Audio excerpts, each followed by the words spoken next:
Сайн байцгаана уу үзэгчдээ. Сайн уу Улаанбаатар нэвтрүүлэг маань хөөрхөн дадал хаяг дээр контент бүтээгч анх хоёр миний биеэр цааш үргэлжилж байна.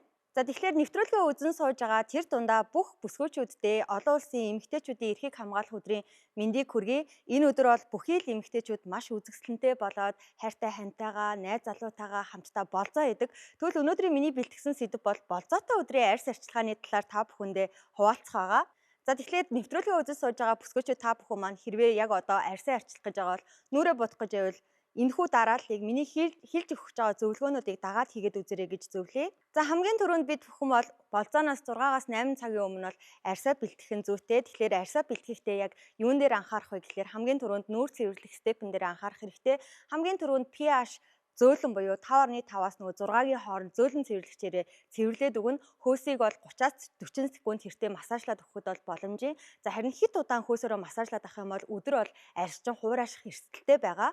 За түүнийхээ дараагаар бүгдээрээ тоонороо хэрэглэн энгийн үеийн хишгээ хэрэглэхээс гадна арай жоохон их буюу 2-оос 3 удаа давхарлаа тавиад өгөх хэрэгтэй. Алгаараа зөөлхөн товшоод массажлаад өгөх хэрэгтэй байгаа шүү. За харин үүний дараагаар эссенс буюу тосоо түрхэж өгнө.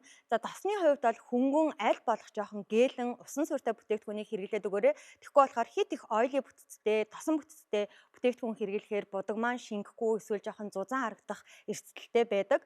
За харин серумны хувьд бол бүгдээрээ яг олон төрлийн серум хэрэглэдэг бол энэ өнөөдөр бол нэгийг сонгоход хангалттай. Маш олон төрлийн серум хэрэглэх юм бол будаг маань хуулрах, бөмбөрөх аюултай байдаг байгаа. Тэр дундаа серумнээсээ та харж агаад яг гиалурины хүчилтэй буюу хамгийн сайн чийгшүүлэх боломжтой бүтээгдэхүүнүүдийг хэрэглээд үзэрэй гэж зөвлөж байна. За тэгээд нэмгэн давхраг гэж байгаа энэ хэсгийг та бүхэн маань харж байгаагах.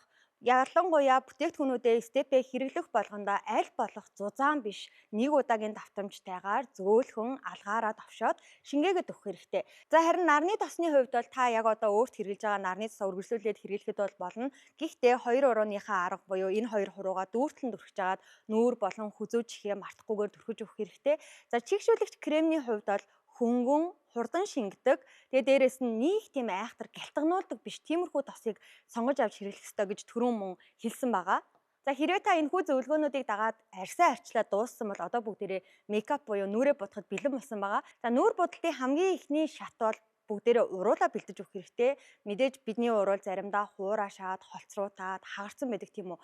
Тэгэхээр та уруулаа нүрээ бодохынхаа өмнө 5 минутын өмнө сайхан баалан байх юм бол өтгөнөөр нь нэлээ ахиухан дүрхэж өгж агаад дараа нь арчаад авчих юм бол тэрхүү хүчсэн арьснууд маань унах боломжтой байгаа. За харин зохины тосыг дүрхэж өгнө. Гэхдээ маш нэмгэн хамгийн нөгөө баг хүч ордог хуруу буюу 7 ор хуруун дээр авч агаад зөөлхөн товшоод өгнө гэсэн үг.